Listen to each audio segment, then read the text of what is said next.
Bismillahirrahmanirrahim. Assalamualaikum warahmatullahi wabarakatuh.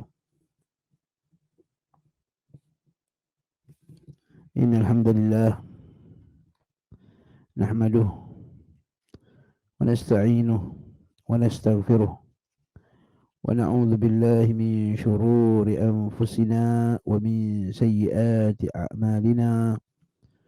Man yahdihillahu fala mudilla lahu wa man yudlil fala hadiya lahu. وأشهد أن لا إله إلا الله وحده لا شريك له وأشهد أن محمدا عبده ورسوله. أما بعد. Para pendengar rahimani wa rahimakumullahu jami'an. Pertama ini kita sambung bacaan kitab Prinsip Dasar Islam berdasarkan Al-Quran dan Sunnah yang sahihah, karangan Fadilatul Ustaz Yazid bin Abdul Qadir Jawas hafizahullahu ta'ala wa ra'ah.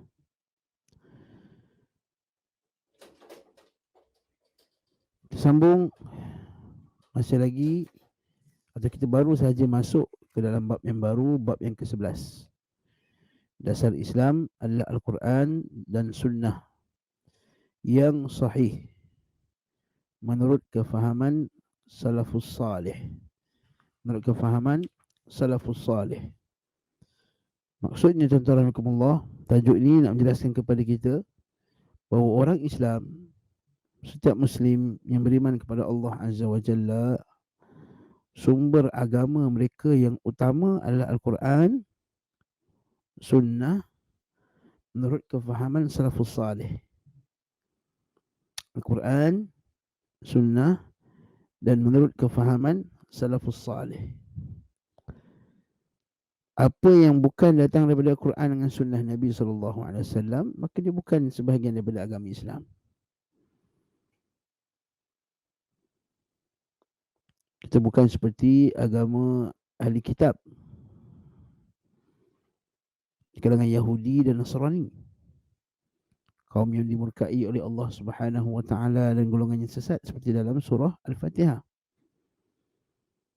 Allah Ta'ala mencela mereka kerana mereka tidak berpegang kepada kitab mereka, bahkan sebaliknya mereka mencipta-cipta,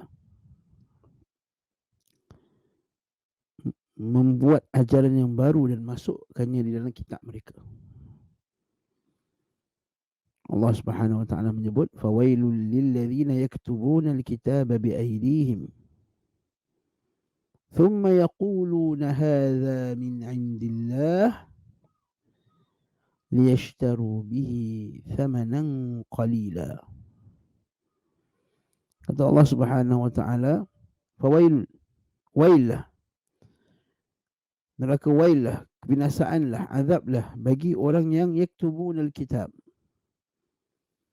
yang tulis dengan tangan mereka sendiri kitab, biaidihim, thumma yaqulun, dan mereka kata hadza min indillah, ini daripada Allah Subhanahu wa taala, liyashtaru bihi thamanan qalila, supaya mereka boleh menjualnya, supaya mereka dapat membeli dunia ini dengan harga yang sedikit. Fawailul lahum mimma katabat aydihim, maka neraka wailah atas apa tangan mereka telah tuliskan. Wa wailul lahum mimma yaksibun, dan neraka wailah atas apa yang mereka semua telah lakukan.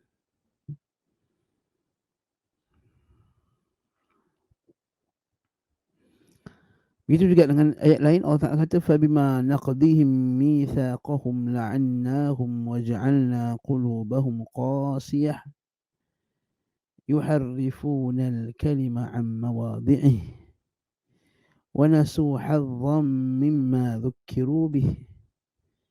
Kata Allah Ta'ala dalam Quran, disebabkan mereka melanggar perjanjian mereka dengan Allah Subhanahu wa taala agar berpegang kepada kitab itu sungguh-sungguh, mereka langgar perjanjian ni.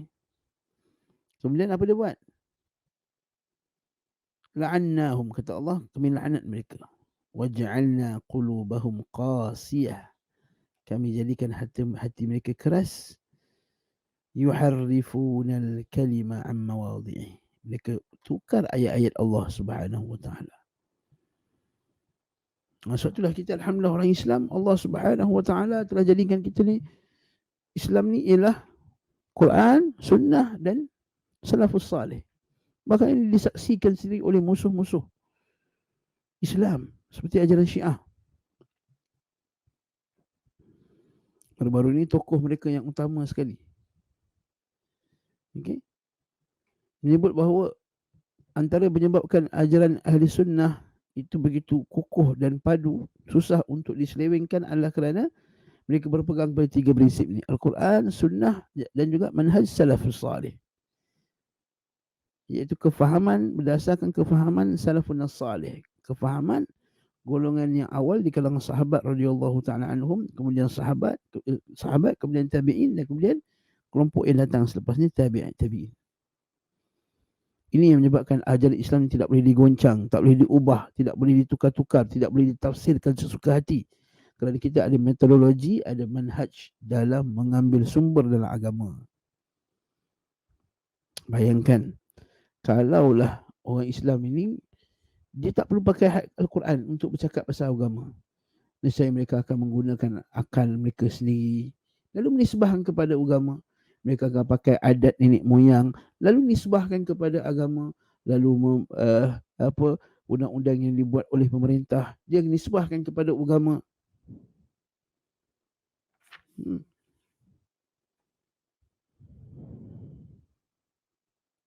Pendapat tokoh mereka, pendapat ketua kumpulan masing-masing disadarkan kepada agama.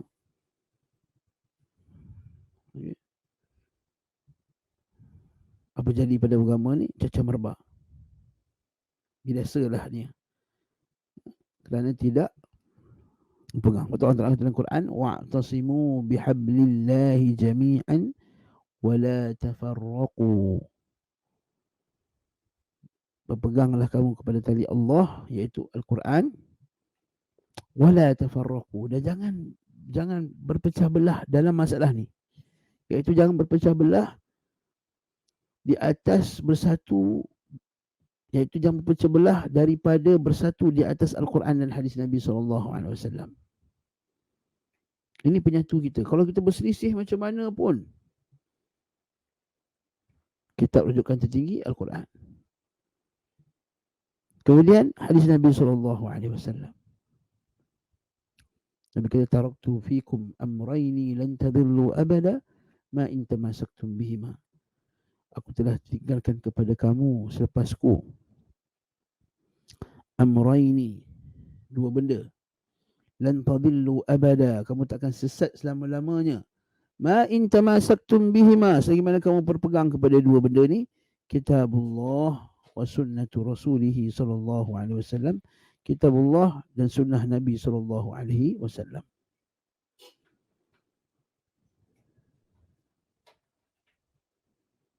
Nah, nampak tak? Barakallahu fikum. Tuan-tuan dan rahimakumullah. Betapa agama Islam ini agama yang kukuh asas dia.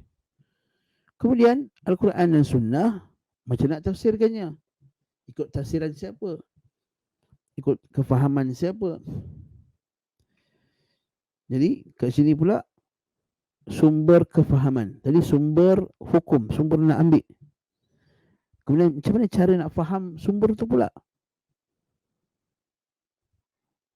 Takkanlah Allah Subhanahu wa taala tinggalkan kitab dan kamu takkan sesat, kemudian Allah Taala tak menurunkan penjelasan pula.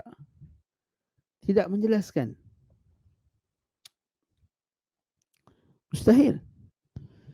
Kita nak anak kita pandai, bijak, kita beli buku yang bagus, kita bagi je dia. Tapi kita tak jelaskan kepadanya macam mana cara nak baca, tak ajarkan dia cara nak baca, maka itu sama saja seperti tidak memberikan apa-apa.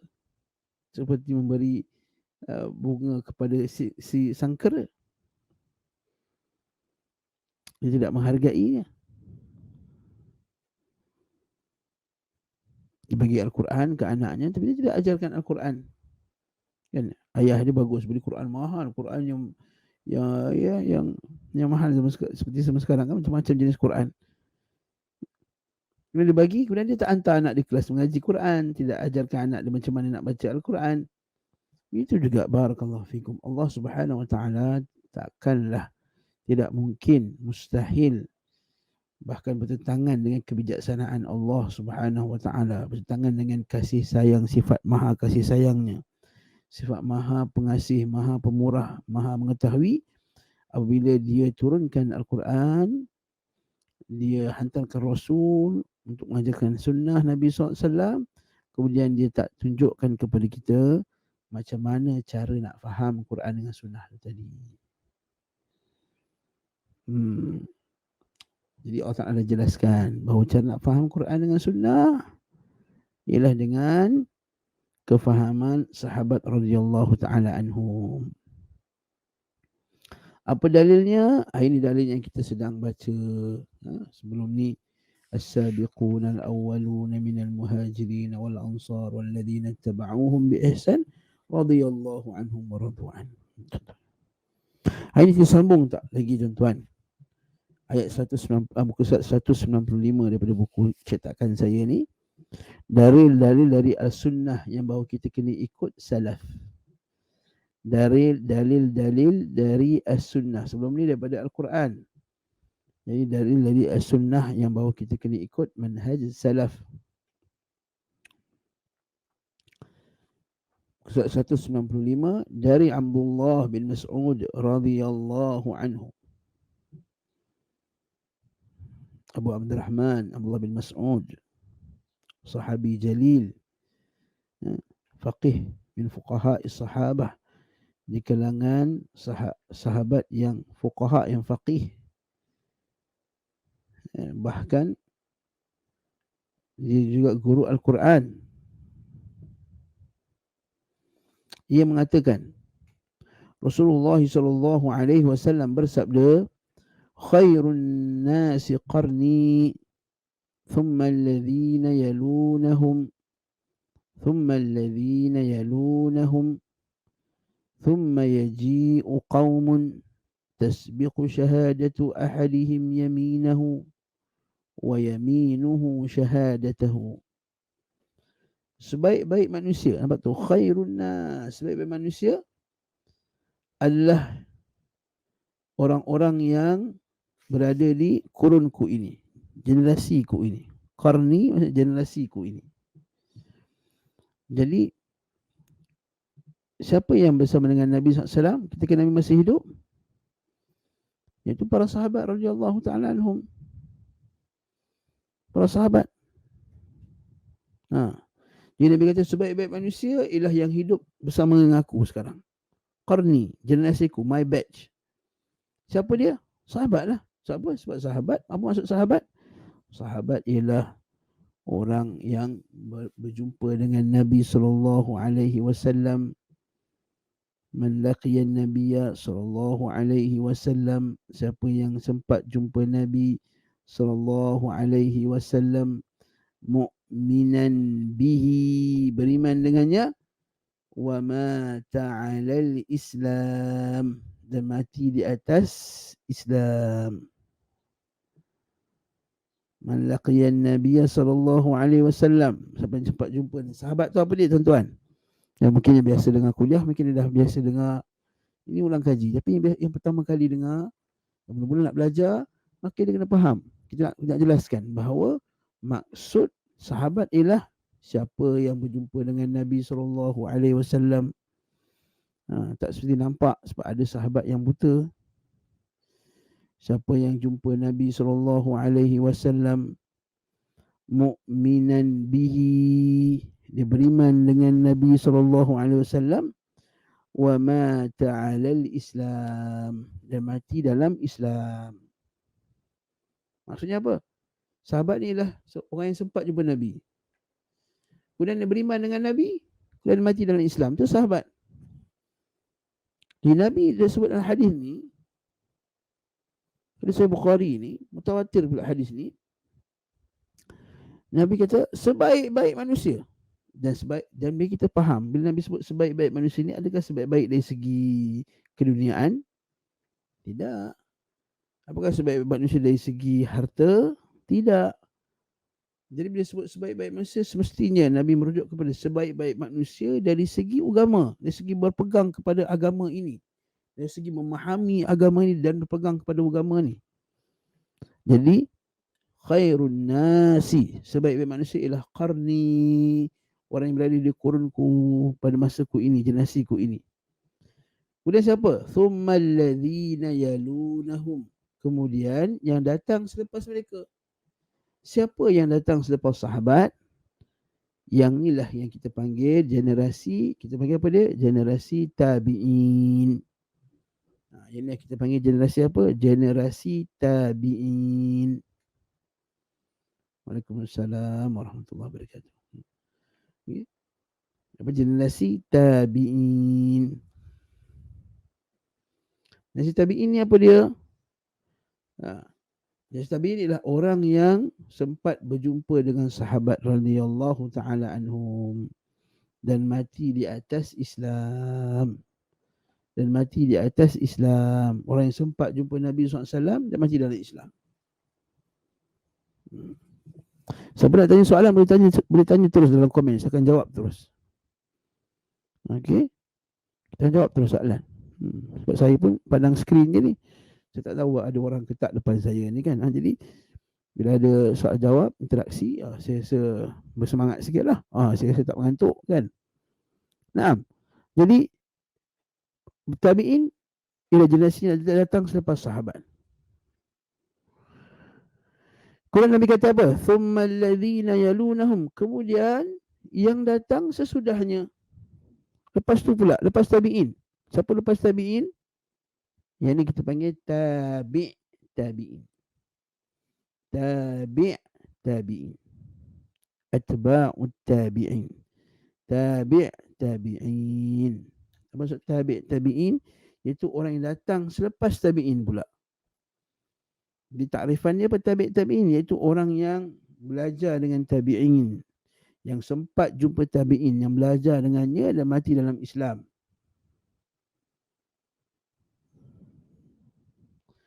Jadi Nabi secara spesifik sebut. Kemudian dia kata apa? Kemudian datang itu satu kaum yang persaksian salah seorang dari mereka mendahului sumpahnya. Maksudnya apa? Orang yang kuat menipu.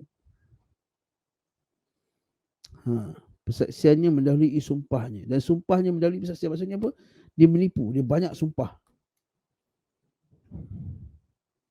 Dia banyak dusta dan banyak bersumpah. Itu nanti datang lepas tu banyak kelompok-kelompok bid'ah, orang yang berdusta di atas nama agama, orang yang merosakkan agama. Ramai datang selepas itu. Adakah sebelumnya tak ada? Ada juga.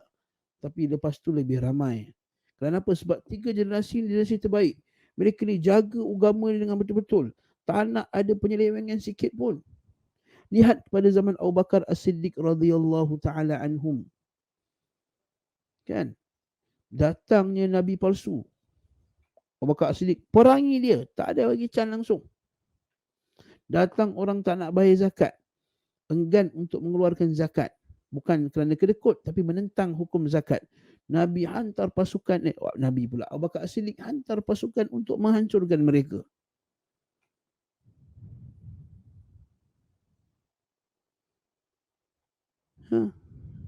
Itulah dia. Kan barakallahu fiik. Sebab tu kita kata Abu Bakar As-Siddiq tak bagi peluang sebab dia tak nak orang menyeleweng sikit pun daripada agama. Lepas tu kata Abu Bakar As-Siddiq, dia kata apa?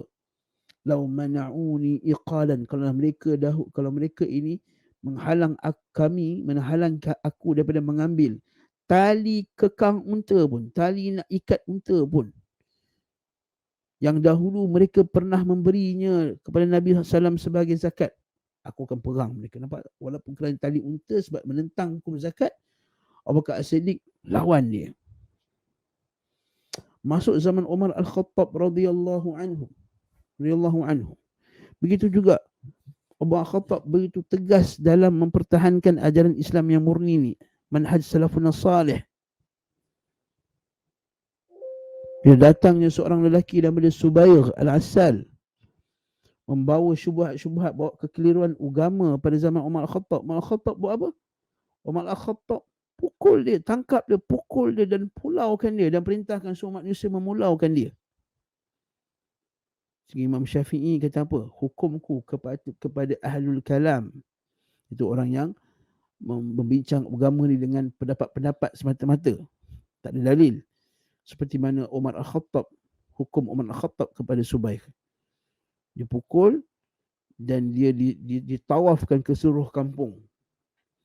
Supaya manusia lihat inilah balasannya kepada orang yang cuba nak menodai agama ini. Nak cuba nak menodai, nak ubah, nak bawakan kekeliruan, nak bawa syubhat kepada agama ni. Syubhat tu maksudnya apa? Nak bawa kekeliruan, kerancuan dalam berfikir. Kerancuan kan? Bagi orang confused terhadap agama. Zaman Umar Al-Khattab, bila ada orang mengagungkan bulan Rajab berlebih-lebih, sehingga berpuasa bulan Rajab sepenuh bulan Rajab apa semua, ada berlebih-lebih lah. Puasa bulan Rajab tak ada masalah, puasa pada bulan Rajab tak ada masalah, seperti bulan-bulan lain. Tapi sebab pengagungan lebih pada bulan Rajab, sebagaimana orang musyrikin dahulu mengagungkan bulan Rajab, Umar Al-Khattab dia pukul tangan orang yang puasa. Dia kata apa? Aftiru ya Rajabiyun, aftiru ya Rajabiyun, buka puasalah kamu wahai golongan yang mengagungkan bulan Rajab, bukalah puasa wahai golongan yang mengagungkan bulan Rajab. Punya Umar Al-Khattab, dia punya tak nak orang orang apa dia? Orang ubah-ubah agama ni.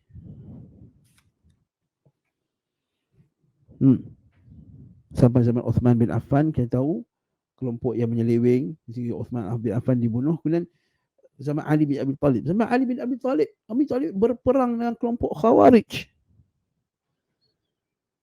Kerana kelompok Khawarij ini terkeluar daripada ajaran Islam yang sebenar, membawa ajaran yang ekstrim, menghalalkan darah orang yang beriman, menghukum kafir orang yang melakukan dosa, sedangkan orang yang melakukan dosa tak semestinya jatuh kafir.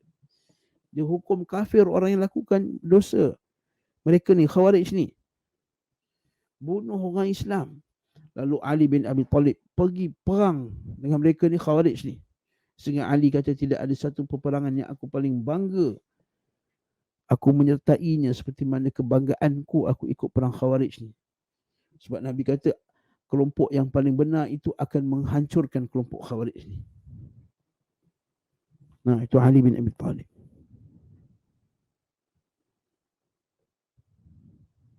Maksudnya tu tak bagi peluang kepada ajaran yang menyeleweng. Datang selepas itu pula zaman sahabat, zaman Ibnu Umar radhiyallahu anhu, Abdullah bin Umar, datang kelompok Qadariyah yang menolak qada dan qadar. Dia lawan pula kelompok yang menolak qada dan qadar ni.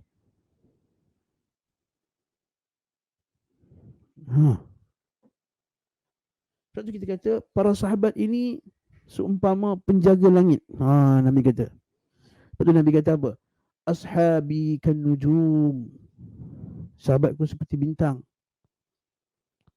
Idza dhahabatin nujum atas sama' ma tu'adun. Ma tu'ad. Bila bintang dah kilang, maksudnya kalau dah cakrawala tu, bintang-bintang ni dah binasa. Apa jadi kat cakrawala? Akan binasa cakrawala. Nabi kata ana amanatun li ashabi. Fa idza dhahabtu ana ata ashabi ma yu'adun. Aku penjaga sahabat. Bila aku dah tak ada, datanglah kepada sahabatku beberapa bencana yang telah dijanjikan kepada mereka. Bila Nabi SAW wafat, berlaku beberapa bencana lah. Seperti pembunuhan Umar Al-Khattab, seperti pembunuhan Uthman bin Affan, seperti pembunuhan Ali bin Abi Talib, seperti peperangan antara sahabat. Jadi berlakunya fitnah itu cerita lain. Dan Nabi sambung lagi, wa ashabi amanatun li ummati. Dan sahabatku adalah penjaga umatku. Maksudnya selagi ada sahabat ni ialah orang yang sentiasa kuat berpegang kepada kebenaran. Dia nampak benda yang salah, dia akan cakap benda itu salah. Dia akan lawan. Seperti berlaku masa saya sebut tadi kisah Ibnu Umar tadi tu. Bila ada orang yang tak beriman dengan qada dan qadar, Kan? Ibnu Umar punyalah marah.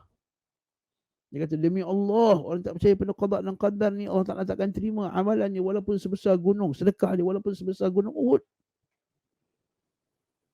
Ha. Kerana sesungguhnya aku telah mendengar ayahku berkhutbah atas mimbar, yang dia mengatakan kisah hadis Jibril itulah, hadis yang kita pernah bincang sebelum ni, iaitu beriman rukun iman yang 6 tu. Islam, iman dan ihsan. Nampak tak? Dan datang selepas tu pula kelompok, dipanggil kelompok Al-Murji'ah. Bukan Murji'ah, datang lepas Qadariyah, apa dia? Syiah. Kemudian Qadariyah, kemudian datang pula kelompok Al-Jahmiyah yang menolak sifat-sifat Allah Subhanahu Wa Taala. Yang ini dilawan pula oleh para sahabat radhiyallahu taala, seperti dilawan oleh kelompok tabi'in. Seperti Imam Ahmad rahimahullahu taala, tabi'in seperti Imam Ahmad rahimahullahu taala, yang dipenjarakan kerana mempertahankan Islam ini daripada ajaran Mu'tazilah, sehingga matinya sebahagian ulama besar seperti Imamul Buwaiti kerana pertahankan akidah yang murni ini. Datang pula selepas tu generasi tabi'in, Imam Al-Bukhari rahimahullahu taala, generasi mereka pula pertahankan akidah daripada ajaran-ajaran menyeleweng seperti Jahmiyah dan seumpama dengannya. Zaman apa? Zaman Imam Ahmad, kelompok Mu'tazilah. Datang pula yang lagi ekstrim, Jahmiyah, yang bawa ajaran-ajaran yang lagi menyeleweng, yang menolak sifat Allah Subhanahu Wa Taala. Seperti Imam Bukhari, Imam Darimi mengarang kitab Ar-Raddu 'ala al-Bishr al-Marisi al-Anid. Seperti Imam Bukhari karang kitab Khalqu Af'al al-Ibad untuk menentang kelompok yang menolak akidah yang sahih, akidah yang dibawa oleh para sahabat dahulu. Sebab itulah sambung pada hadis tadi, Nabi kata, ashabi amanatun li ummati, sahabatku adalah penjaga umatku. Idza dhahaba ashabi, idza dhahabu, atau idza dhahaba ashabi, bila pergi sahabatku, ata ummati ma tu'ad, datanglah kepada umatku kekacauan-kekacauan, kepincangan akidah yang masuk. Maksudnya apa? Selagi ada sahabat tu jaga akidah umat Islam, penafsiran yang sahih. Kan? Barakallahu fikum. Sebab itulah kenapa sebaik-baik umat ialah sahabat, tabi'in dan tabi'in. Kerana agama yang mereka pegang itu agama yang murni, belum lagi masuk lagi ajaran-ajaran pelik-pelik. Sepertinya kita nak ambil air yang bersih, kita tak ambil daripada Kelang sana tu, dekat air kat pelabuhan Kelang tu, kat Sungai Kelang tu dekat KL. Tak, kita akan pergi naik, kita pergi dekat kawasan-kawasan bukit, kita pergi kat Uluyam, kita pergi dekat ini apa semua, naik kawasan yang airnya masih lagi murni, bersih, baru saja keluar daripada sumbernya. Begitu juga agama ini, dia daripada awal tu dia lagi bersih, dekat hujung tu dah macam dah kotor, dah masuk sampah macam-macam, hasil apa kita kata, apa dia, buangan-buangan daripada domestik, daripada kilang-kilang, habis dah air kat hujung tu dah tercemar hujung habis. Begitu juga agama ni, lagi atas lagi bersih, lagi bawah lagi dah campur macam-macam. Sebab Nabi SAW dah bagi tahu awal lah, nak pegang agama yang ori, rujuk sahabat. Nak pegang agama yang macam mana yang diajarkan oleh Nabi SAW, rujuk para sahabat. Sebab itulah Abdullah bin Mas'ud radhiyallahu anhu berkata, man kana minkum mustannan, atau mustannan maksudnya siapa di antara kamu ni nak betul-betul nak ambil contoh, falyastan biman qad mat, maka hendaklah dia ambil contoh daripada sahabat yang telah meninggal. Fa innal hayy, sesungguhnya yang masih hidup itu, la ya'man minal fitan, dia belum lagi aman, dia tak confirm lagi terselamat daripada kekacauan dan penyelewengan pemikiran. Hatta ustaz sendiri atau guru-guru sendiri yang mengajar, bukannya panutan, tidak, diterimanya ucapan guru ustaz ini selagi mana dia menepati ucapannya salaf. Kalau ustaz itu ucapan dia tidak lagi menepati ucapannya salaf, akidah dia bukan lagi ikut Quran, sunnah, mengikut kefahaman salaf, amalannya bukan daripada Al-Quran, sunnah dan ikut kefahaman salaf, maka tolaklah ustaz tersebut. Ambillah guru lain, belajar daripada orang lain. Naam. Namun dia masih lagi seorang Muslim lah, kan? Itu hak dia sebagai seorang Muslim, itu cerita lain. Tapi dari segi tak mengambil agama, tidak lagi diambil daripadanya. Sebablah kita ahli sunnah ni lah satu kelompok yang paling adil sekali. Tidak ada al-asmah lil imam lil a'immah wala li ru'usihim. Tidak juga untuk ketua-ketua mereka, kemaksuman itu tidak ada pada ketua-ketua ataupun pada imam-imam ataupun para syekh, tidak. Kemaksuman itu adalah pada Quran, sunnah dan pada manhaj yang dipegang oleh salafus salih. Pak Nabi kata sebaik-baik manusia.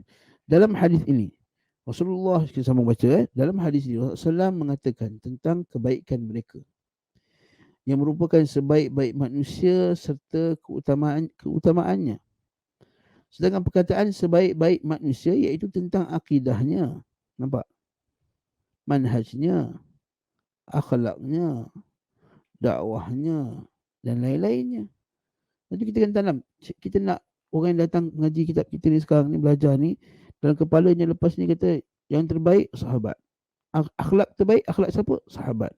Ibadah terbaik, ibadah siapa? Sahabat. Akidah terbaik, akidah siapa? Sahabat.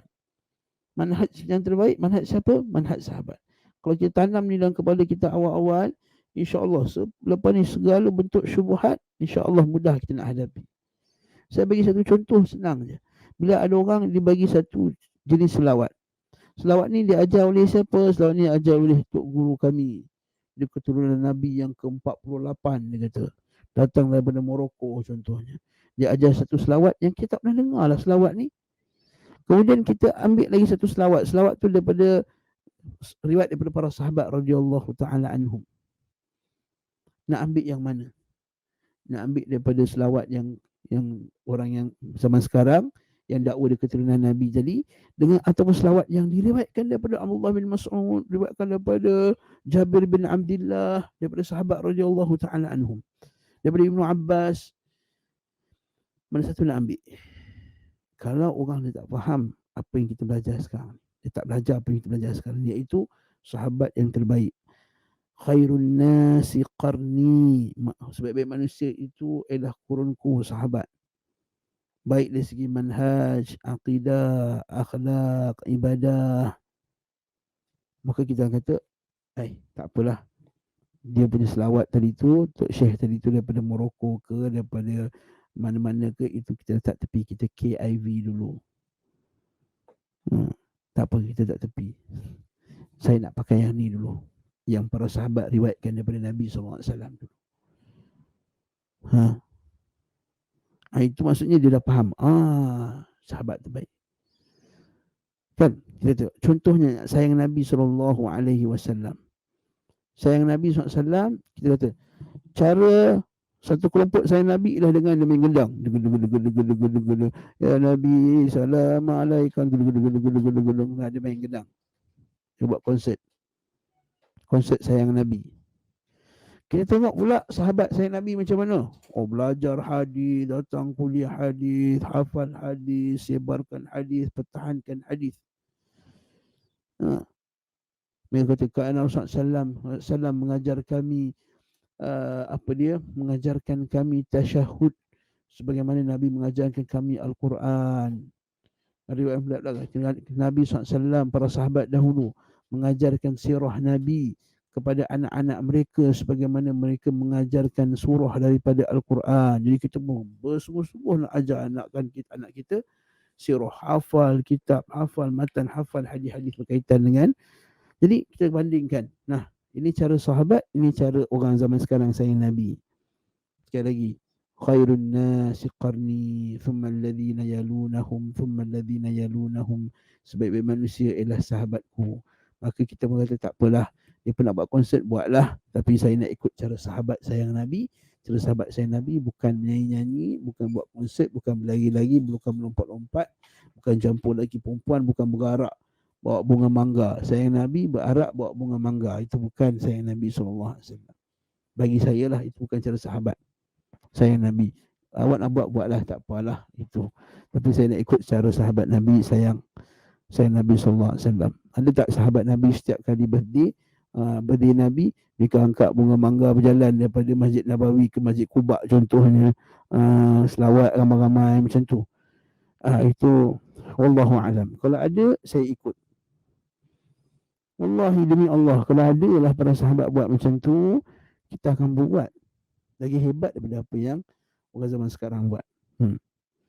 Tapi sebab sekarang ni tak ada, sahabat tak buat macam tu. Sahabat ada, sahabat ni seorang dua ke sahabat ni? Sahabat dia 124,000 kata Al-Imam Ibn Hajar Al-Asqalani. 124,000 sahabat. Takkan 124,000 tak ada seorang pun yang buat kek untuk Nabi ke apa ke, tak ada. Suatu kata oleh itu mereka dikatakan sebaik-baik manusia. Dan dalam riwayat lain dikatakan khairukum, sebaik-baik kalian. Dan riwayat lain pula disebut khairu ummati, sebaik-baik umatku. Dah faham ni. Jadi ini konsep yang kita faham bahawa sahabat terbaik, sahabat terbaik, sahabat terbaik. Jadi jangan keluar daripada fatwa sahabat. Kalau sahabat ada dua pendapat, ada satu pendapat dalam masalah itu, tidak halal bagi kita buat pendapat yang kedua. Kalau sahabat ada dua pendapat dalam satu masalah agama, tak halal bagi kita mencipta pendapat yang ketiga. Kalau sahabat ada tiga pendapat dalam satu masalah, tidak halal bagi kita cipta pendapat yang keempat.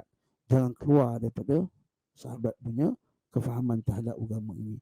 Ini disebut oleh Syekh Rabi' bin Hadi Al-Madkhali dan syarah dia kepada Ushul Sunnah. Tak halal bagi kita buat pendapat yang lain.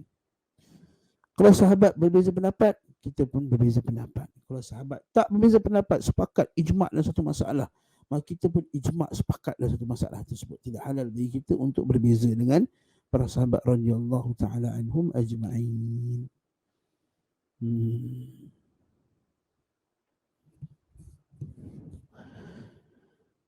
Mari kita tengok sikit soalan sebelum kita sambung baca.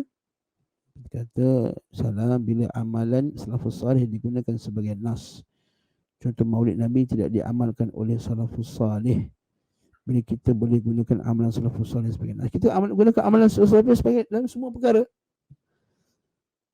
Soalannya, maksud bilakah kita boleh gunakan amalan salafus salih sebagai nas, sebagai dalil? Semua perkara. Nak faham cara ambil wudu, para sahabat huraikan macam mana? Ada tak sahabat ambil pendapat tersebut? Ya. Sebab kalau kita buka kitab-kitab fiqah, kita akan dapati bahawa masalah ini ada dua pendapat. Pendapat pertama ialah pendapat Abu Hurairah, Ibnu Umar, sekian dan sekian. Pendapat kedua ialah pendapat Ibnu Abbas, Ali bin Abi Talib, Umar Al-Khattab dan sekian. Nampak tak? Kalau kita buat kitab fiqah macam tu, kita akan jumpa. Kemudian diikuti oleh Abu Hanifah dan juga Malik. Ini pendapat ini diikuti oleh Syafi'i dan juga Ahmad bin Hanbal. Baru dia sebut Ahmad bin Hanbal lepas tu. Tapi dia akan sebut siapa dulu? Dia akan sebut sahabat dulu. Tentang buka kitab tafsir. Tafsir ini tafsirnya. Tafsir ini daripada Ibnu Abbas dan Ibnu Mas'ud. Diikuti oleh Abul Aliyah Ar-Rayahi dan juga pendapat Sa'id bin Musayyib, Hasan Al-Basri disebut tabi'in. Dan pendapat ini disokong oleh Imam Ahmad dan Syafi'i dan seumpama dengannya. Baru lepas tu datang imam-imam yang besar. Macam tu cara dia. Bukalah kitab apa pun. Buat kitab tafsir Tabari contohnya. Kita akan jumpa macam ni cara dia. Buka kitab fiqah yang besar lah. Buka kitab fiqah yang asas memang tak jumpa lah. Buka kitab fiqah yang besar seperti Al-Majmu' contohnya. Al-Bayan contohnya. Oleh Imam Amrani. Kitab At-Tamhid Ibn Abdul Bar. Penuh dengan nukilan-nukilan yang kata sahabat berdapat macam ni. Sahabat dapat macam ni. Sahabat ada dua pendapat masalah. Itu maksud dia. Pada yang bertanya. Dalam semua bentuk. Lepas tu kata Imam Malik rahimahullahu ta'ala, apa yang bukan agama pada zaman sahabat, dia bukan agama pada zaman kita. Cantik kata Imam Malik rahimahullahu ta'ala. Apa yang tidak dikenali oleh zaman sahabat, maka ia bukan agama pada zaman kita. Faham no? Barakallahu fiik. Assalamualaikum Ustaz, bagaimana cara menjawab orang awam yang kata jika nak ikut sangat sunnah Nabi SAW dulu naik unta, asal tak nak naik unta, Allahu Akbar. Dia kata kalau ikut Nabi naik unta.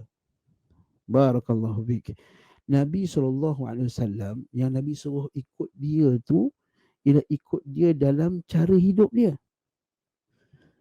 Sunnah baginda SAW yang Nabi perintahkan. Sunnah Nabi sebagai manusia dipanggil sunnatun jibiliyah, sunnah Nabi sebagai manusia. Maka itu kita tak disuruh untuk ikut.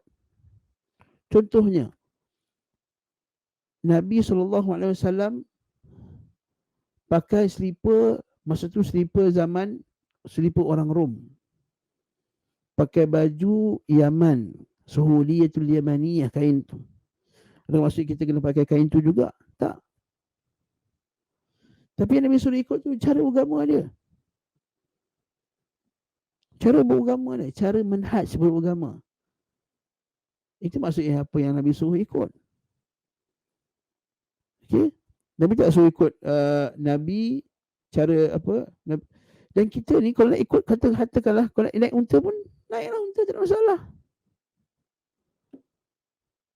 Cuma adakah itu sunnah yang betul? Naiklah unta. Adakah Nabi perintahkan kita naiklah unta kalau kalian semua sayang kepadaku? Tak.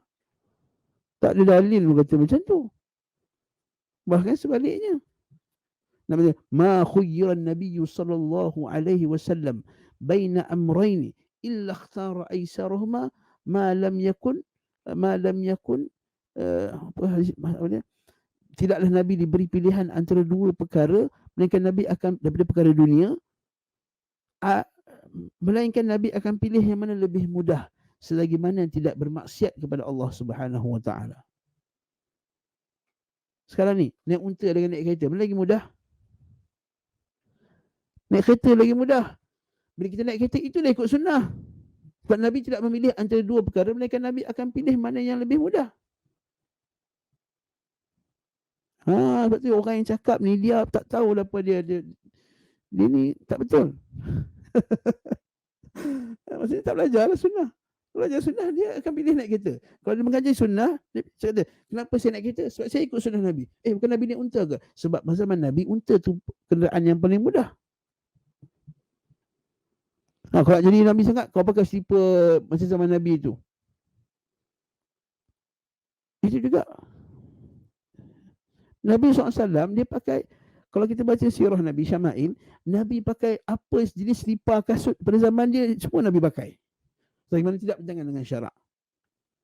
Sebab tu kata Syekh Salih Ali Syekh Hafizahullah Ta'ala kata, sunnah Nabi dalam berpakaian adalah pakai pakaian kaumnya sebagaimana tidak bertentangan dengan syarak. Dan Nabi, yang kedua, Nabi pakai apa yang ada pada yang mudah pakai. Kita pakai selipar, apa yang ada jual kat kedai, itu yang kita beli, kita pakai, sunnah lah tu. Masya Allah. Lepas tu orang yang cakap ni sebenarnya dia tak belajar. Yang buat yang cakap kenyataan ni, kalau nak ikut Nabi sangat, ikut naik unta. Dia sebenarnya tak belajar. Dia emosi dia je. Dia nak pertahankan dia punya perbuatan ajaran dia yang tak betul. Lalu dia cara dia nak jawab, dia bagilah hujah yang begitu dangkal dan minta maaf saya sebutlah, bodoh. Dangkal tu macam sopan sikit, hujah yang sangat bodoh.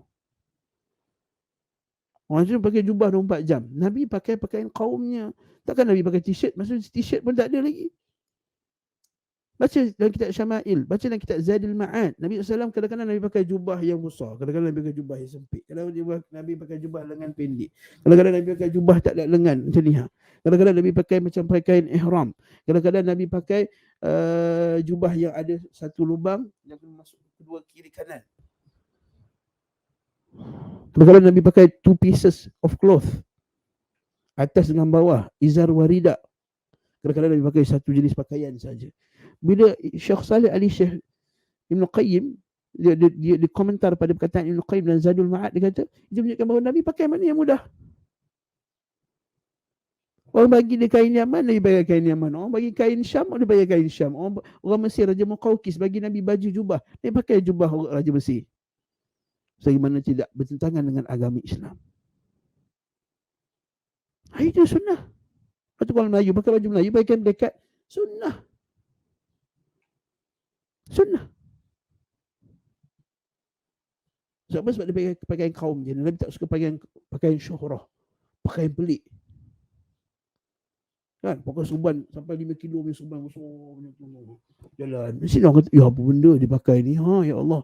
Masih UFO terbang. Maksudnya Nabi pun tak pakai suban macam tu. Pelik-pelik, kononnya ikut agama kena pakai suban besar. Tak. Tak semestinya. Nabi kadang pakai serban dengan kopiah. Kadang-kadang Nabi pakai serban tanpa kopiah. Kadang-kadang Nabi pakai kopiah tanpa serban. Baca kitab Zadul Ma'ad. Barakallah. Jadi Nabi ni pakai kopiah.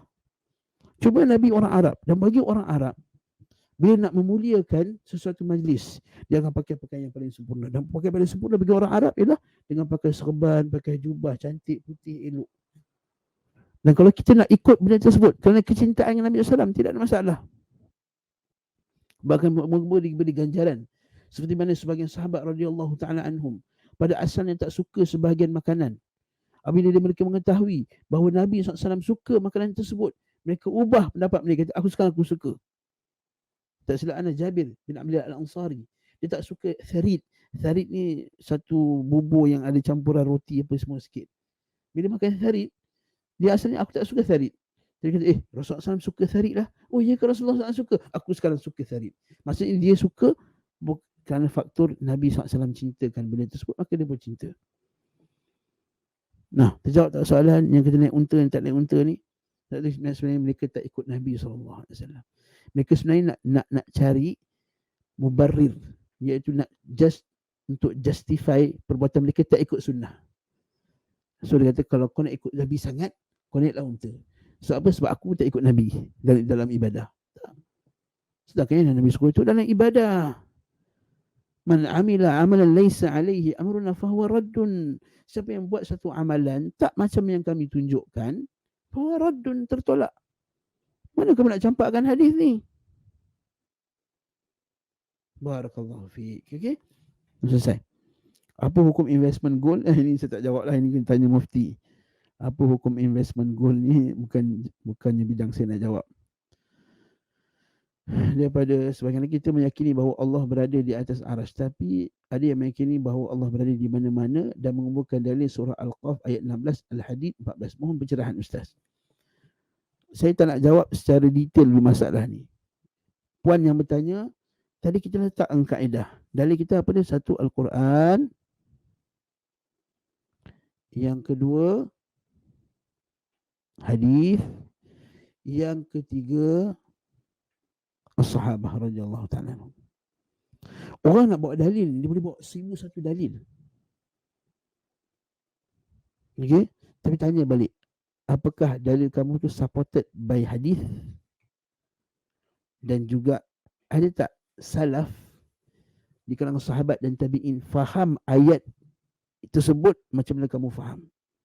Macam kata Allah Ta'ala berada di mana-mana berdasarkan surah Qaf tadi. Apa ayat dia? Ayat 16 surah Qaf, ayat 16, ayat apa? Tengok sekejap, tiba tak ingat apa ini. Surah Qaf ayat 16. Mari kita tengok. Biasanya kalau dia punya dalil ni memang dalil ke laut lah sebenarnya. Okay? Surah Qaf ni kita tengok.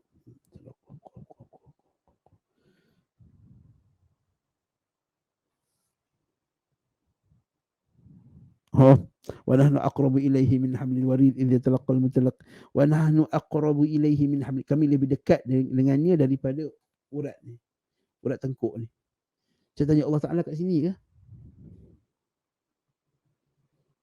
So kita faham hadis orang Arab, dia faham kedekatan tu ada dua kedekatan. Kedua kedekatan. Dua jenis kebersamaan. Satu kebersamaan al-mukhalatah, kebersamaan dia bercampur macam saya. Saya bersama dengan Ustaz Izzuddin dalam bilik ni.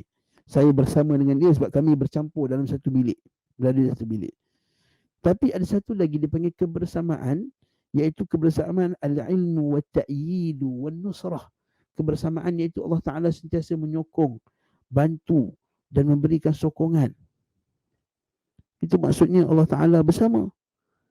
Allah Ta'ala dekatnya Allah Ta'ala, maksudnya Allah Ta'ala sentiasa memerhatikan kita, melihat kita. Kemudian itu juga maksudnya dekat di sisi Allah Subhanahu Wa Ta'ala bagi orang Arab. Contohnya saya sekarang, kata-kata saya sebagai Perdana Menteri, saya menyokong, saya akan bersama dengan rakyat dalam apa saja usaha untuk memajukan negara ini. Saya bersama rakyat, maksudnya Perdana Menteri itu pergi duduk je semua dengan rakyat, dia pusing semua 40 juta rakyat Malaysia tu. Tak, bersama itu sokongan, memerhatikan, menyokong. Jadi nampak tak? Habis tu aku nak kata, kalau wa nahnu aqrabu ilaihi min hablil warid, baca sambungan ayat tu, idh yatalaqqal, macam mana Allah Ta'ala dekat tu, idh yatalaqqal mutalaqqiyan, bila datangnya dua malaikat, anil yamini wa anil shimali qa'id, malaikat kanan dan kiri, ma yalfidhu min qawlin illa ladaihi raqibun atid, adalah satu ucapan yang diucapkan pun dengan malaikat akan tulis. Itu maksudnya Allah Ta'ala lebih dekat daripada urat ni, sebab semua benda Allah Ta'ala tahu. Sebab tu kaedah ulama kita kata apa dia? Allah Ta'ala fawqal arsh wa ilmuhu fi kulli makan. Allah Ta'ala di atas arsh, tapi ilmu dan pengetahuannya meliputi seluruh tempat. Lihat ayat Quran. Allah Ta'ala kata dalam Quran, huwal awwal wal akhir wal zahir wal batin wa huwa ala kulli syai'in qadir. Dan dialah Allah Ta'ala yang awal dan yang akhir dan zahir dan yang batin. Zahir dan batin tu Nabi SAW sendiri dah huraikan. Nabi kata, al-zahir wa anta al-zahir wa laysa fawqaka syai'un. Ya Allah, engkau lah maha zahir, tiada sesuatu pun di atasmu, ya Allah. Maksudnya Allah Ta'ala pun di atas.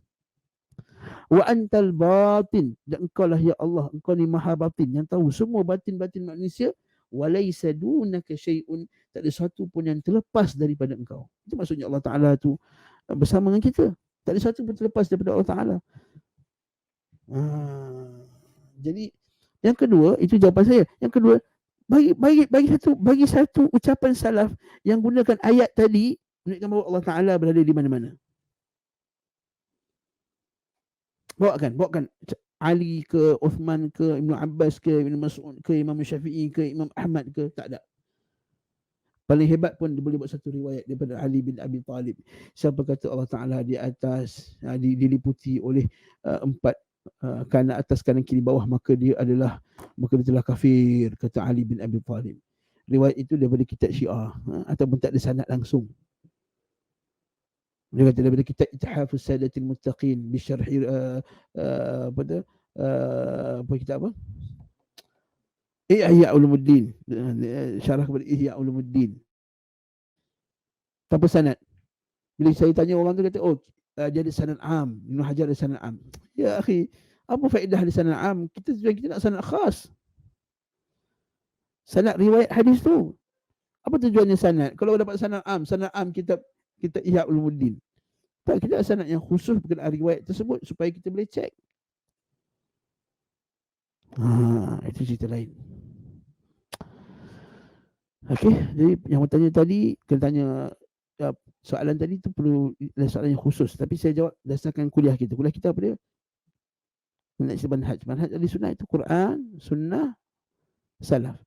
Jadi orang yang kata ayat surah Qaf 16 tadi itu dalil bahawa Allah Ta'ala di mana-mana, sila datangkan ucapan salaf dan tafsiran salaf terhadap ayat tadi. Bawakan tafsir Tabari, bawakan tafsir Imam Al-Baghawi. Jangan bawa tafsir Al-Baydawi yang dah jauh lepas tu. Tafsir yang awal, tafsir bin Ma'thur. Barakallahu fiik. Soalan seterusnya kata apa? Ambil ilmu dari yang betul-betul sahih dan benar, yang betul-betul bersih. Contohnya ilmu yang berusaha ikut salafus salih. Tapi kami yang kurang ilmu ini kadang-kadang terhidang juga dari lain-lain sumber. Sebab itulah belajarlah dari guru yang direkomendasi oleh guru-guru ahli sunnah, yang recommended.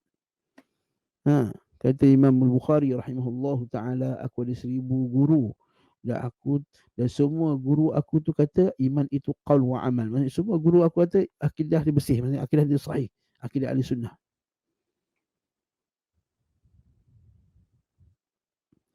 Maksudnya kena cari guru yang akidahnya sahih. Terutama sekali nak mengaji akidah. Kalau nak belajar bahasa Arab ke, mengaji apa matematik, itu cerita lain. Nak mengaji akidah ni, mengaji manhaj, carilah guru yang benar-benar ahli sunnah yang telah direkomended. Kata Imam Malik rahimahullah ta'ala, aku tidak mengajar melainkan telah direkomendasi, recommended, ditazkiyah oleh 40 orang ulama ataupun 70, tak silap saya. Antara 70 atau 40, kata Imam Malik rahimahullah ta'ala. At least ada recommended. Nak belajar pada Abu Asma, siapa recommended Abu Asma? Siapa recommended Ustaz Yunus? Tanya dia, siapa recommend dia? Siapa yang bagi tazkiyah pada dia? Kata dia ni memang Ustaz ahli sunnah, I recommend you belajar dengan dia. Nah, baru kita belajar dengan Ustaz tersebut. Jangan kita tengok YouTube macam best Ustaz tu, ikut. Macam best tu, jangan. Recommended, tanya dulu. Katakanlah tuan nak belajar daripada Abu Asma, tanya Ustaz Sobri. Ustaz Sobri, Abu Asma boleh belajar ke dengan dia? Tanya Ustaz yang Ustaz Usiri, boleh belajar dengan Abu Asma, sahih ke dia, akidah dia salim ke akidah dia? Nah,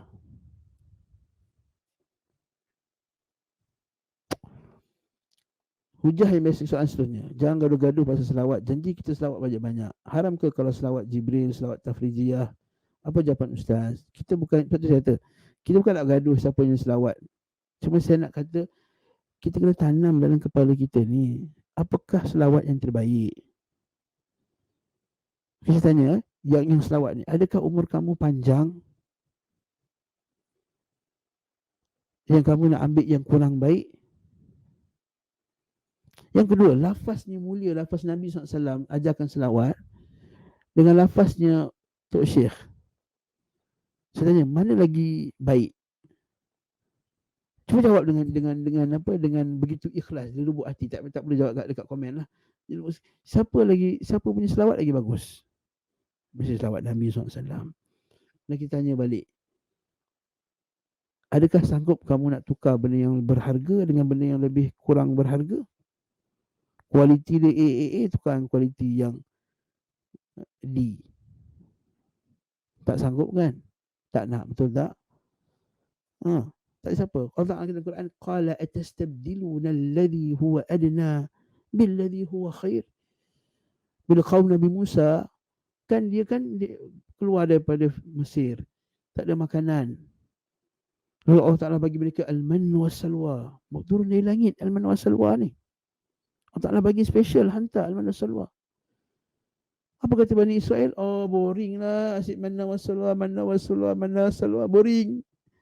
Kami nak juga makan sayur. Kan? Qalu nasbiru ala ta'amin wahidin. Kami tak boleh sabar dengan satu makanan dia. Padahal dua makanan, al-man wa salwa. Dan nasbiru ala ta'amin wahidin fad'u lana. Maka bagilah kami makan daripada keluarkan supaya Allah Ta'ala bagi kami makan dari min baqliha wa qithaiha wa fumiha wa adasiha wa basaliha. Bagilah kami sayur-sayuran, kisah apa semua, apa makanan sayur-sayur apa semua. Tak berhati dengan mana masalah. Allah Ta'ala kata apa? Qala atastabdiluna alladhi huwa adna billadhi huwa khair. Kamu Allah Ta'ala bagi mana masalah kamu nak tukar dengan sayur, bawang putih, bawang merah, carrot, apa semua tu daripada makanan langit daripada Allah Ta'ala? Apa benda yang kamu fikir ni? Macam tu lah saya nak jawapan yang sama.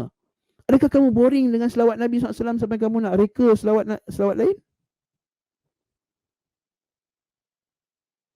Kamu boring ke dengan selawat Nabi? Bosan dengan selawat Ibrahimiyah? Kamu bosan? Kalau kamu bosan, macam mana Israel bosan dengan al-manna wa salwa? Lalu nak makanan sayur, nak biasa-biasa punya. Qala atastabdiluna alladhi huwa adna billadhi huwa khair. Ustaz, ada juga sahabat buat itu, sahabat radhiyallahu ta'ala anhum ajma'in. Dia talaqi daripada Nabi SAW. Tak sama. Dan mereka sebaik-baik. Dan Nabi kata iqtadu billadaini min ba'di. Dan Nabi kata sahabat boleh. Kita sahabat, Nabi suruh ikut sahabat. Iqtadu billadaini min ba'di. Ikutlah dua orang selepasku. Barakallahu fiik. Jadi saya memang tak nak gaduh-gaduh pun. Siapa suka gaduh? Siapa suka gaduh? Saya tak nak gaduh. Tapi saya kata, adakah kamu menyangka bahawa kamu nak tukar benda yang kualiti, benda yang kurang kualiti? Kan? Contoh handphone dah canggih dah. Ha? Kan? Handphone canggih. iPhone 13. Meh tukar dengan saya Oppo ni. Ha? Oppo A9 ni. Ha? Meh tukar. Tak nak tu kan tukar punya. Mampus-mampus tak nak. Takkan tukar punya. Mana boleh. Mahal ni iPhone nak tukar dengan Oppo. Tahu pula. Okay. Dan Nabi SAW pula, itu bukan sekadar itu. Nabi SAW bersabda, orang yang pegang sunnah ni, seperti kata Abu Darda, al-iqtisadu fi sunnah khairum min fil bid'ah. Iktisad dalam sunnah itu sederhana dengan sunnah lagi baik daripada banyak-banyak lain tapi benda yang baru.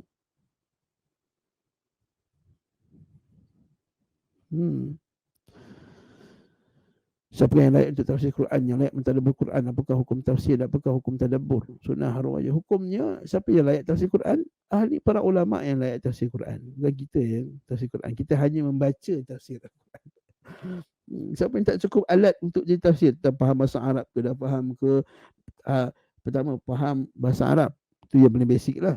Yang kedua, hafal ke Quran dengan wajah kiraat yang semua kiraat kamu hafal. Nak tafsirkan Quran ni, kamu tak hafal seluruh kiraat. Yang ketiga, hafal tak pula kiraat-kiraat yang syadz. Kiraat yang syadz ni walaupun kiraat tu syadz, tapi kalau maknanya sahih, kita boleh nukilkan dalam tafsir. Yang keempat, kamu hafal semua sababun nuzul, sebab turun ayat Quran tersebut.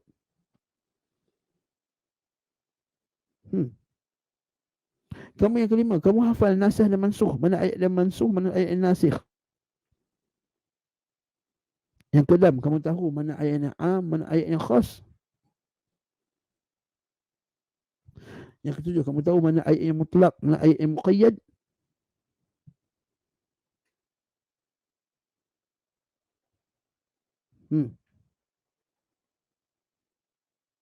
Nah, yang ke-8, kamu tahu semua hadis Nabi yang mentafsirkan ayat tersebut. Yang ke-9, kamu tahu apakah tafsiran ucapan salaf yang mentafsirkan ayat tersebut. Kamu hafal riwayat dia, kamu hafal sanad dia, dan kamu tahu mana riwayat yang sahih dan tak sahih daripada mereka. Dia tengok soalan-soalan ni tak boleh jawab, tuan-tuan Allah. Tiba-tiba nak buka Quran, mereka tadabbur, buka Quran, ni ayat ni kata macam ni, tadabbur macam tu je. Jangan macam tu, buka tafsir, rujuk tafsir. Dan kita husnuzan pada guru-guru kita, ustaz-ustaz sunnah kita, mereka rujuk pada kitab tafsir. InsyaAllah. Kalau mengajar tafsir, buka tafsir Ibn Kathir, buka tafsir Tabari. Dan ada ulama yang dah buat kesimpulan seperti tafsir Sa'di. Dia dah buat kesimpulan daripada tafsiran salaf, dia bagi terus yang untuk kita nak faham terus, untuk peringkat permulaan kita nak belajar ni. Apa hukum tafsir? Hukum tafsir bagi orang yang ahlinya, dia wajib. Tapi bagi kita, dia fardu kifayah. Kita tak mampu. Jangan kita nak pandai-pandai tafsir. Kita wajib memahami Quran, yes. Jadi kita baca tafsir Al-Quran. Dan bila belajar, mesti dengan guru. Belajar mesti dengan guru. Talaqi. Isma'u fa yusma'u minkum. Wa yasma'u mimman yusma'u minkum. Kita isma'u, dengar aku mengajar. Agar lepas itu, orang yang datang selepas kamu dengar daripada kamu pula. Dan orang yang datang selepas orang yang dengar daripada kamu tu mendengar daripada mereka pula. Maksud talaqi. Talaqi. Dengan talaqi selamat ilmu. Alhamdulillah, zaman sekarang ni zaman moden. Kuliah tafsir masyayikh. Guru kami dulu, Syekh Abdul Rahman Al-Ajlan dekat Mekah. Dulu masa kami belajar, pulang kabut nak datang kelas dia, kelas tafsir. Sekarang ni rupa-rupa dekat YouTube dah komplit dah tafsir Syekh Abdul Rahman Al-Ajlan daripada awal sampai habis, tak miss satu kuliah pun. Subhanallah. Tuan-tuan tak mampu nak pergi Mekah, buka YouTube, dengar kuliah daripada masyayikh yang mu'tabarah. Sekarang kita ada kuliah tafsir Ustaz Abu Anas Al-Madani, Dr. Abdul Basit. tiap-tiap subuh Dr. Basit syarah tafsir, baca kitab tafsir. Rujuk, dengar. Anak amat merekomendasi, anak amat galakkan tuan-tuan sekalian untuk dengar tafsir Dr. Abdul Basit pada setiap pagi. Abdul Basit nampak cara dia syarah, dia akan buka tafsir, dia akan baca satu-satu, dia baca tu, dia tengok. Macam dia huraikan apa yang kitab tafsir tu, tafsir Ibn Kathir dan seumpama dengan. Dia pun tak bawa tafsiran dia sendiri. Bayangkan dia dah peringkat doktor di Universiti Madinah bidang syariah, pakar. Dia pun tengok.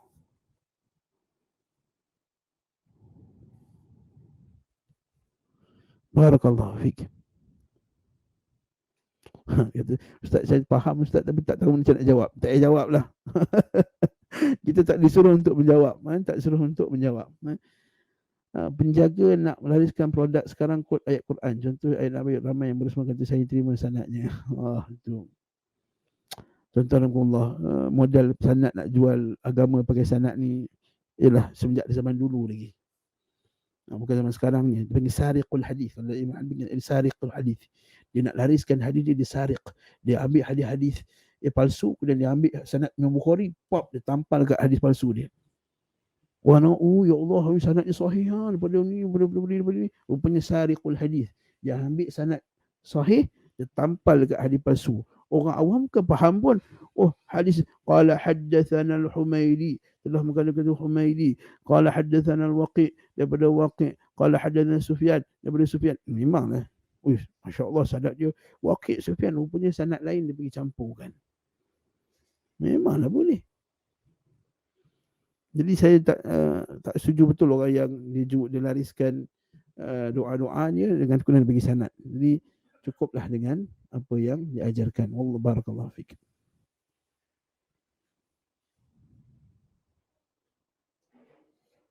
Masya-Allah, betul, sahih. Dia ambil translation dia, tapi tak buka tafsir. Betul? Ini satu kelompok dia ambil Quran, dia ambil translation Inggeris. Dan dia buat kesimpulan daripada translate dia, daripada terjemahan. Tak rujuk kaedah ilmiah yang sahih dalam mengeluarkan tafsir. Ini kelompok yang telah menyimpang daripada jalan kebenaran. Allah musta'an.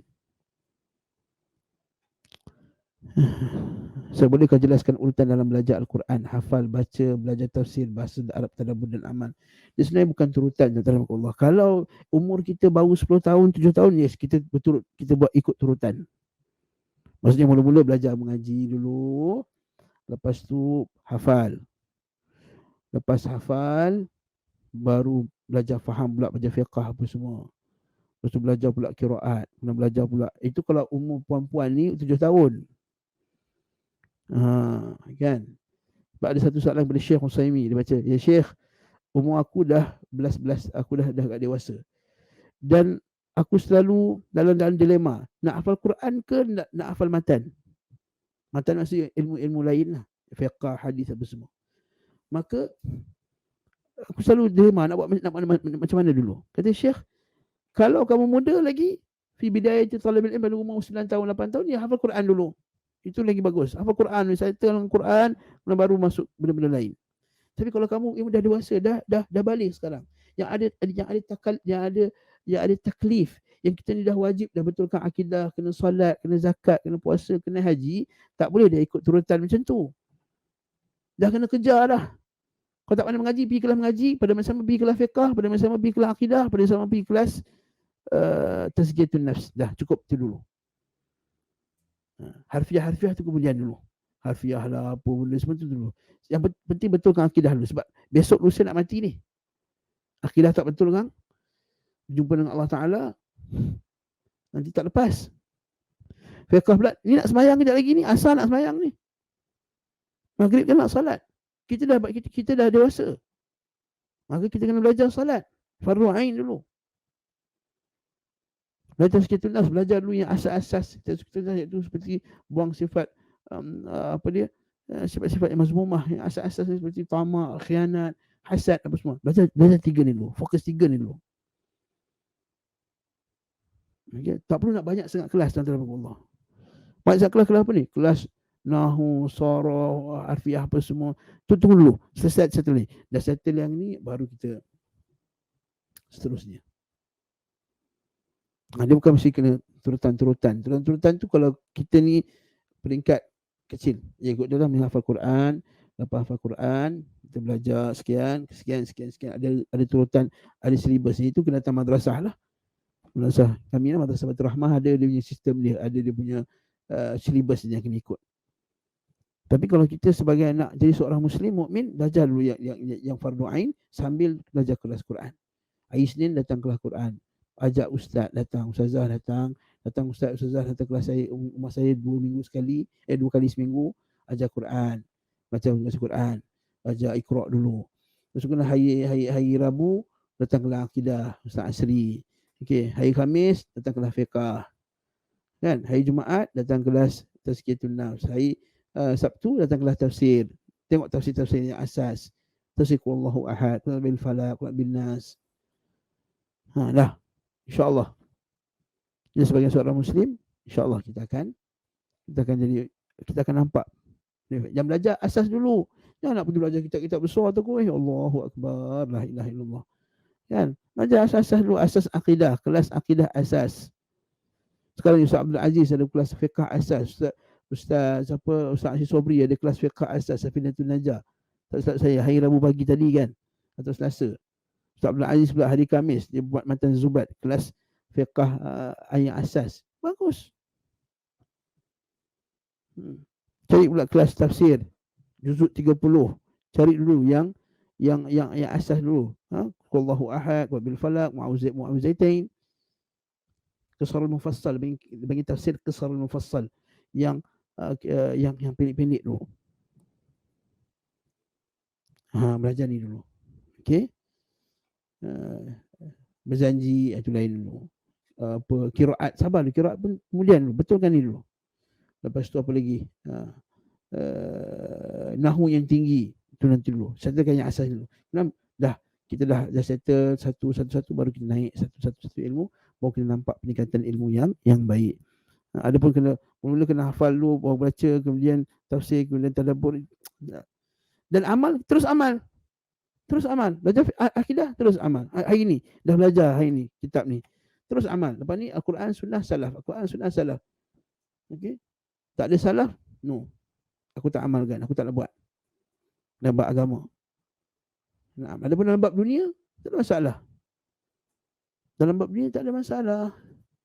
Dalam kita dalam Bulul Maram, dia kata, aku dahulu kata Nabi Sallam, dahulu aku melarang daripada